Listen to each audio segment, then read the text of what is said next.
Welcome to part 2 of our series.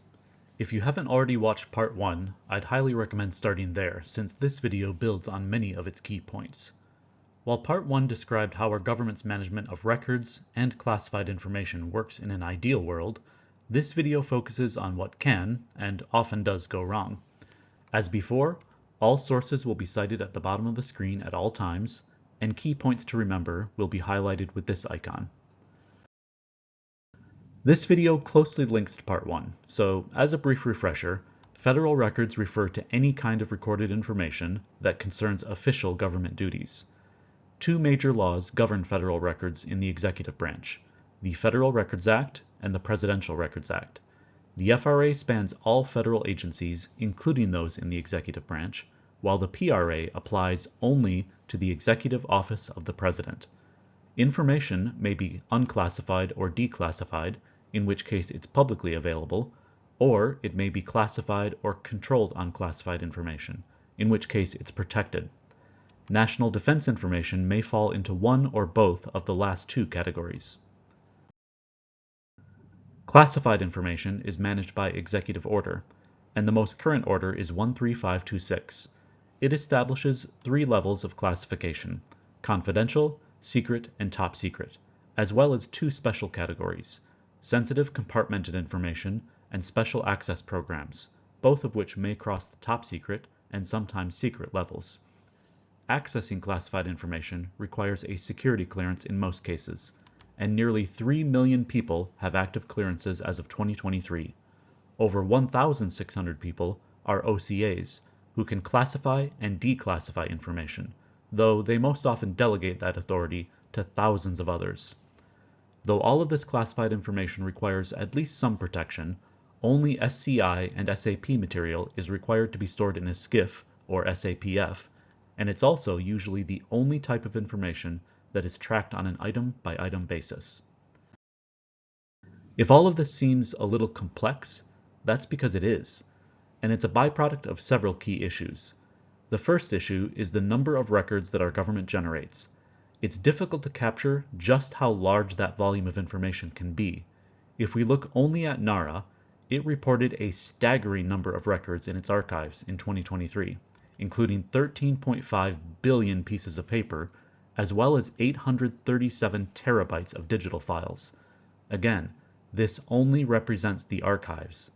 Billions upon billions of federal records, including classified information, are created each year and do not need to be preserved in NARA's archives.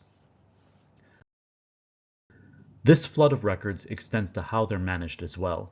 Executive Order 13526 governs the management of classified information at a very high level, but it doesn't provide exhaustive guidance in terms of procedures. In other words, there is no master classification guide. In fact, there were more than 2,100 differing guides identified by NARA's Information Security Oversight Office just last year. The Department of Defense maintains most of these, accounting for around 90% of those guides. They also have millions of computers and devices, all of which are used to manage and access classified information. As you can imagine, inconsistencies arise frequently, especially when information crosses multiple agencies, all of which may look at it differently. All of this contributes to the most significant issue, something criticized repeatedly for decades: overclassification. In 2010, Congress passed the Reducing Overclassification Act, intended to address the growing number of records being classified without valid reasons. It hasn't solved the issue, and the House Oversight Committee estimated in 2016 that 50 to 90% of all classified material did not need to be. The reasons for those classification decisions range from public embarrassment to administrative errors. Even the committee established to review September 11th found that overclassification played a major role in our intelligence failures, as agencies failed to share critical information with one another. Now, let's consider all of these issues as a whole. Our federal government has billions of records of varying types. There's no single system in place to manage them consistently.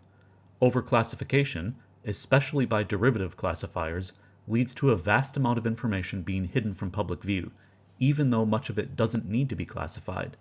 Then, add in what we discussed in the first video. 3 million people have access to much of that classified information, and most of it isn't required to be protected or tracked piece by piece, particularly as it shifts to a digital format. Most importantly, the rigorous security clearance process and training aren't in place for everyone. It's that last point that we'll focus on for a moment. Remember, as pointed out in the first video, members of Congress are not subject to the Federal Records Act or Executive Order 13526, and they also aren't required to acquire security clearances. The internal rules that they follow began to be adopted due to rising concerns about the protection of classified information. As Bob Dole put it bluntly in 1987, it's a disaster waiting to happen. His efforts, and those of others, resulted in the creation of the Office of Senate Security that same year.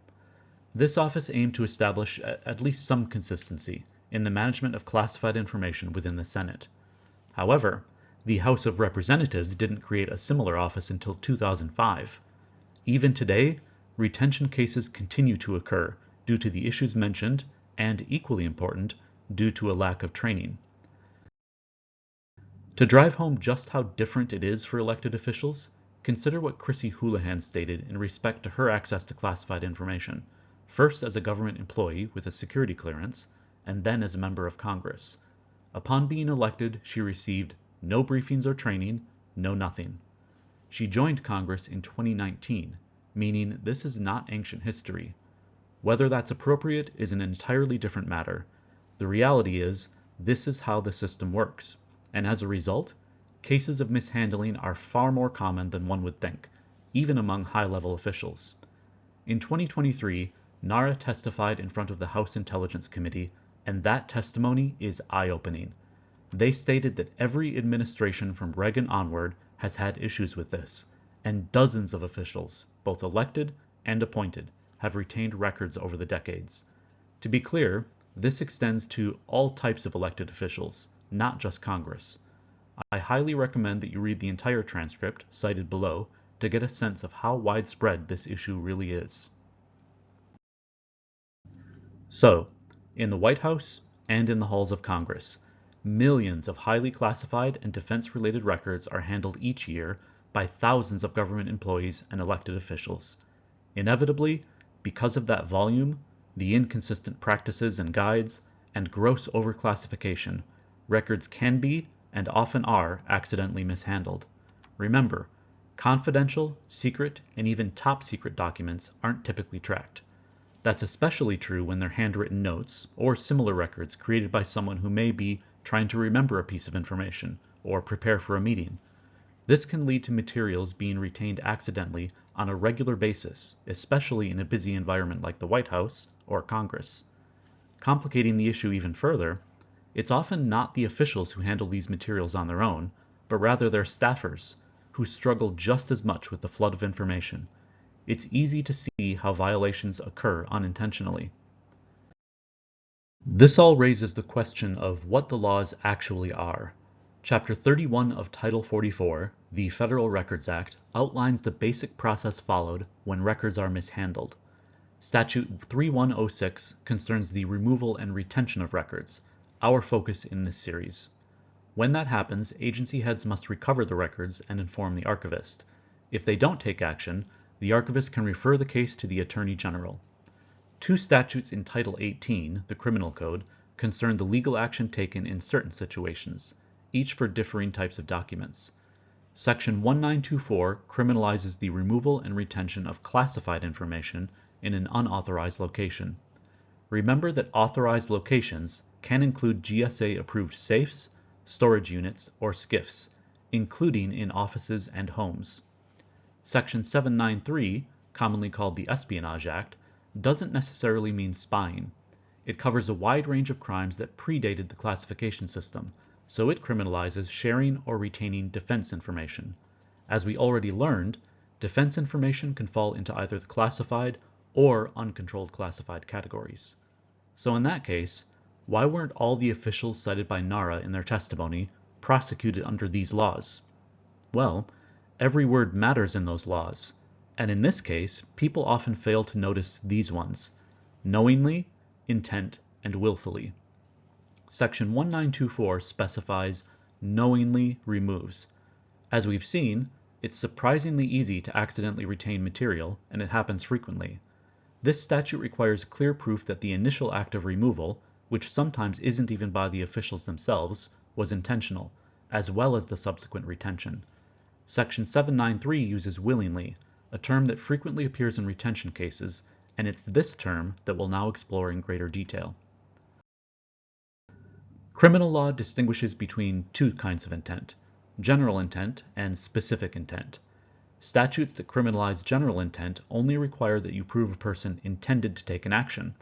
However, specific intent requires going beyond this. You must prove that the person not only took the action, but also intended to break the law by doing so. Federal prosecution requires demonstrating specific intent, and judicial precedent backs that. In the 1985 case United States v. Morrison, usually cited for records cases, the court defined willful in the context of specific intent. Equally important, that case concerns Section 793, the statute for retention of defense information.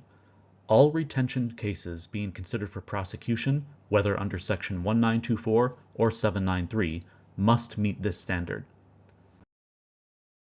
The Journal of National Security Law and Policy captured this distinction very well in one of their articles. The portion of Section 793 that concerns retention of defense information simply does not equate possession with willful retention. To help understand this, imagine someone working in a skiff, and perhaps they're preparing for a meeting. They're rushing to put together some papers, and they accidentally put a document with classified information in the file. Upon leaving the skiff, they discover that they've retained the classified information, clearly outside of an authorized location. Based on how Section 1924 and 793 are applied, that individual would not have committed a criminal act. In fact, this scenario was not hypothetical. It's exactly what happened to the former director of the Information Security Oversight Office, J. William Leonard. In line with the requirements for proving willfulness, it was handled solely as an administrative issue. The proof beyond a reasonable doubt standard for retention cases is not simply the standard for a trial. It must be established in order to move forward with prosecution. The Justice Manual clearly articulates that prosecution should not be brought in any case of retention of classified or defense information unless the evidence is clear beyond a reasonable doubt, and the predicted verdict will be guilty based on the anticipated defenses. If you're still not clear as to why so many cases aren't prosecuted, listen to that second point once more. Prosecution can only occur if the predicted verdict will be guilty based on the anticipated defenses. Those defenses, referenced throughout the first video and this one, are numerous, from the lack of training for many officials, to overclassification, to the lack of document tracking for all but the most sensitive of records. To be clear, that doesn't mean that prosecution never occurs, and we will look at some of the cases that have resulted in legal action in the final video in the series. Simply put, our federal government is, in at least some respects, a messy and chaotic system, and the manner in which the laws are applied acknowledges that. Criminal prosecution, especially involving officials who never underwent the security clearance process, is the exception rather than the rule, due to how common it is and the lack of intent. The matter is more often handled internally, and while it may involve some sort of punitive action, it doesn't rise to the level of a criminal act as required by federal law. As we reach the end of this second video in the series, feel free to pause again and review some of these key points. The Congressional Research Service report on the mens rea standard for federal prosecution can be daunting, but I do recommend it as a key resource to help understand why some federal cases result in prosecution while others do not. The interview with J. William Leonard also provides much needed context for the commonality of mishandling records in the government. Part 3 will bring the focus from the overarching standards for federal records to the specifics of Trump's case, beginning with his indictment. Please do like and subscribe if you found this video helpful, and share it with others. I'll see you again in Part 3.